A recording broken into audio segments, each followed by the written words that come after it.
আসসালামু আলাইকুম ওয়া রাহমাতুল্লাহি ওয়া বারাকাতুহু। সুপ্রিয় বন্ধুরা, হোমিও চ্যানেলের পক্ষ থেকে সকলকে জানাই আন্তরিক মোবারকবাদ, অভিনন্দন। আমি ডাক্তার ইসমাইল হোসেন রিয়াজ, স্বাস্থ্য বিষয়ক পরামর্শ নিয়ে আসি আপনাদের পাশে। আমাদের এই চ্যানেলের মূল উদ্দেশ্য আছে স্বাস্থ্য বিষয়ক নানা ধরনের পরামর্শ প্রদান করা, রোগ সম্পর্কে জানানো, ওষুধ সম্পর্কে জানানো, রোগীর পথ্য সম্পর্কে জানানো এবং প্যাথোলজিক্যাল রিপোর্টগুলো বুঝে ওষুধ কীভাবে খাবেন, কোন ঘরোয়া পরিবেশ, ঘরোয়া উপায় জানানো আমাদের মূল বিষয়। আজকে আমি আপনাদের সামনে এমন একটা বিষয় তুলে ধরব, আমার পূর্ববর্তী কিছু ভিডিও আপনারা পেয়েছেন বা দেখেছেন, সেই ভিডিওর সাথেই মিল রেখে কনিষ্ঠ পেশন মানে কোষ্ঠকাঠিন্য সকলের হয়, শিশু থেকে বৃদ্ধ থেকে শুরু করে সকলের হয়। তবে একটা বিষয় হলো, অনেকেই টেনশনে পড়ে যায় যে গর্ভ অবস্থায় কোষ্ঠকাঠিন্য হয়, তখন টেনশনে পড়ে যায় যে গর্ভ অবস্থায় কোষ্ঠকাঠিন্য কেন হয়। সেই বিষয়ে আজকে আমি আপনাদের সাথে শেয়ার করব, আলোচনা করব। চলুন চলে যাই মূল আলোচনায়। তার আগে এখনও আমাদের চ্যানেলটি যারা সাবস্ক্রাইব করে নেই, দয়া করে সাবস্ক্রাইব করে নিন এবং পাশে থাকা বেল আইকনটি প্রেস করে রাখুন, যাতে করে নতুন ভিডিও আপনার কাছে পৌঁছে যায়।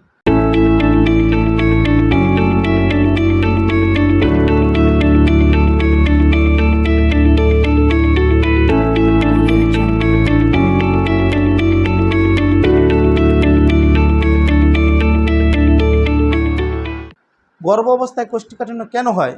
গর্ভ অবস্থায় মহিলাদের শরীরে নানান পরিবর্তন দেখা দেয়। এই কারণে অনেক সময় কিছু কিছু শারীরিক সমস্যা দেখা দেয়।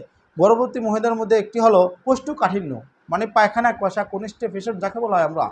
যেমন যখন ইচ্ছে কনসেপ্ট করে, কিন্তু দেখবেন খাবার দাবার বন্ধ হয়ে যায়, মানে খাবার খেতে পারে না, বমি হয়। এই যে বমি হয়, এই খাবার খেতে পারে না, খাবার না খেলে তার পায়খানা কোথা থেকে হবে?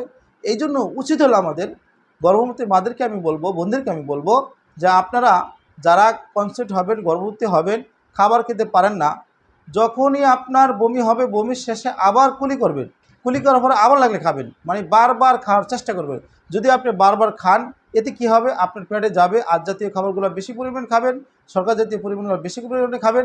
খেলে, শাকসবজি খেলে আপনার অবশ্যই পায়খানারা আপনার সুন্দরভাবে পরিষ্কার হয়ে ক্লিয়ার হয়ে যাবে। তাই অনেক ক্ষেত্রে গর্ভবতী মহিলাদের মধ্যে পায়খানা কষার সমস্যা দেখা যায় বাউল মুভমেন্ট ঠিক মতো না হওয়ার কারণে, যেটা অস্বস্তি থাকে, তার সঙ্গে পেটে ব্যথাও হতে পারে। তবে গর্ভবতী মহিলার কনস্টিপেশনের কারণ অনেকগুলো হতে পারে। পানি কম খাওয়া, বেশি বেশি পরিমাণে পানি খেতে হবে এবং খাবার দাবার বেশি খেতে হবে। আরেকটা কারণ হতে পারে হরমোনের পরিবর্তন সাধিত হওয়া, যেমন টেস্টোস্টেরন এক ধরনের হরমোন রয়েছে, যে হরমোন উৎপাদনের হার বৃদ্ধির ফলে পচন প্রক্রিয়ার ধীরগতি সম্পন্ন হয়ে পড়লেই আপনার কনস্টিপেশন বা গর্ভাবস্থায় পায়খানা কষা হয়ে যেতে পারে। ডায়েট পরিবর্তনের ফলে, যেমন খাবারের ডায়েট পরিবর্তন করে, অনেকে মনে করে কি, আমার বাচ্চাটা আমার পেটে গর্ভ ধারণ করেছে, এখন আমি এই ধরনের খাবার খাবো, যেমন মাছ, গোশ, মানে প্রচুর পরিমাণ খাবে, এমন খাবার খাবে, সিঙ্গারা, আলুর সব মানে খাবে, এগুলা খেলে তো এমনি আপনার পায়খানা কষা হবে। তাই আমি আমার মাদেরকে বলবো, আমি বোনদেরকে বলবো যে আপনারা যারা এই সমস্ত খাবার পরিত্যাগ করে শাক সবজি, ফলমূল এবং এই সমস্ত খাবার খান, অবশ্যই আপনি কোষ্ঠকাঠিন্য থেকে মুক্তি পাবেন। বন্ধুরা, আজ আলোচনা এই পর্যন্তই। পরবর্তী ভিডিও দেখার আমন্ত্রণ রইল। যদি কোনো প্রশ্ন থাকে কমেন্টের মাধ্যমে জানাবেন এবং বেশি বেশি শেয়ার করে আপনার বন্ধুদের জানার সুযোগ করে দিন। এরকম নতুন নতুন ভিডিও পেতে, তৈরি করতে আমাদেরকে অনুপ্রাণিত করুন, উৎসাহিত করুন। আজ এ পর্যন্তই। ভালো থাকুন, সুস্থ থাকবেন, হোমিও এইডের সাথেই থাকবেন। আসসালামু আলাইকুম ওয়া রাহমাতুল্লাহ।